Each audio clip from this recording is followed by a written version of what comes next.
ঢাকা বিশ্ববিদ্যালয় প্রশ্ন আমাদেরকে অনেক আশা ভরসা দিয়ে নিয়ে আসে, অনেক স্বপ্ন দিয়ে নিয়ে আসে, কিন্তু স্বপ্নগুলো একদম ভেঙে চুরমার হয়ে যায়।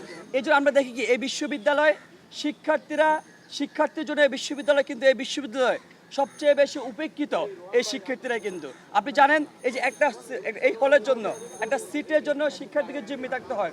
আমরা বলেছি যদি আমরা নির্বাচিত হই তাহলে আমাদের প্রথম কাজটা হচ্ছে শিক্ষার্থীদের জন্য one bed one student one bed system চালু করা। কারণ আপনি জানেন ঢাকা বিশ্ববিদ্যালয়ের বেশিরভাগ শিক্ষার্থী নিম্ন মধ্যবিত্ত ফ্যামিলি থেকে উঠে আসে, শুধুমাত্র একটা সিটের জন্য তাকে জিম্মি থাকতে হয়।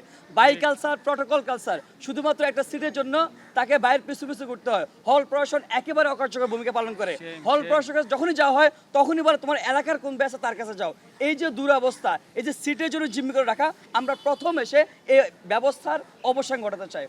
প্রথম দায়িত্ব হচ্ছে এটা। আর একটা বিষয় বলে রাখি, দেখেন ঢাকা বিশ্ববিদ্যালয় আপনার সর্বোপরি রাজনীতি দ্বারা আবর্তিত হয়। এই রাজনীতির অবস্থা সুরাহা না করতে পারি তাহলে এই যে আমরা এত কথা বলতেছি, এত ইস্তাহার দিচ্ছি, আমরা 48টা ইস্তাহার দিয়েছিলাম, এই 48টা ইস্তাহার আমাদের মনে হয় না আলোর মুখ দেখবে। আমাদের যে অন্যতম যে প্রধান যে কাজটা, সেই কাজটা হচ্ছে এখানকার ছাত্র রাজনীতি কাঠামোটা কেমন হবে সেটা সুনির্দিষ্ট রূপরেখা হাজির করা। আপনারা দেখেছেন হলে রাজনীতি থাকবে কি থাকবে না, ক্যাম্পাসের রাজনীতি থাকবে কি থাকবে না, সেটাকে কেন্দ্র করে 5 আগস্টের পর থেকে নানান জলগুলা হয়েছে, নানান মব ক্রিয়েট করা হয়েছে।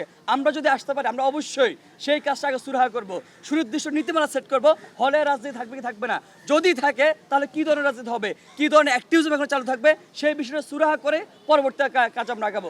আপনারা বলেছেন, দেখেন আমি বলেছি বিশ্ববিদ্যালয় শিক্ষক কেন্দ্রিক যে রাজনীতিটা চলমান আছে, শিক্ষক কেন্দ্রিক যে দলীয় তাবেদারির যে সংস্কৃতি আছে, সেটাই মূলত শিক্ষক এবং শিক্ষার্থীদের মধ্যে দূরত্বটা তৈরি করে, সেটাই মূলত শিক্ষার্থীদের যে স্বার্থ জায়গাটা সেটাকে বঞ্চিত করে। আপনি দেখেন আমাদের 73 যে অধ্যাদেশ আছে, সেই অধ্যাদেশের মধ্যে শিক্ষক নিয়োগের যে প্রক্রিয়াটা, সেই প্রক্রিয়া সম্পূর্ণভাবে দলীয়ভাবে তাবেদারিপূর্ণ একটা প্রক্রিয়া। আমরা বলতে চাই যদি আমরা নির্বাচিত হই যে 73 অধ্যাদেশের আমরা যথোপযুক্ত সংস্কার করব। কারণ কি জানেন এখানে বিসি নিয়োগ হয় দলীয় তাবেদারের দ্বারা, এর প্রবোস্ট নিয়োগ হয় দলীয় তাবেদারের দ্বারা। প্রবোস্ট যখন হল প্রবোস্ট নিয়োগ হয় তিনি কিন্তু একটা কমিটমেন্ট দিয়ে আসেন। আমরা দেখেছি বিগত সময় যখনই হল প্রবোস্ট নিয়োগ হয়েছেন তিনি শুধুমাত্র হলগুলোকে ইজারা দিয়ে দিয়েছেন ক্ষমতাসীন দলের ছাত্র সংগঠনের কাছে।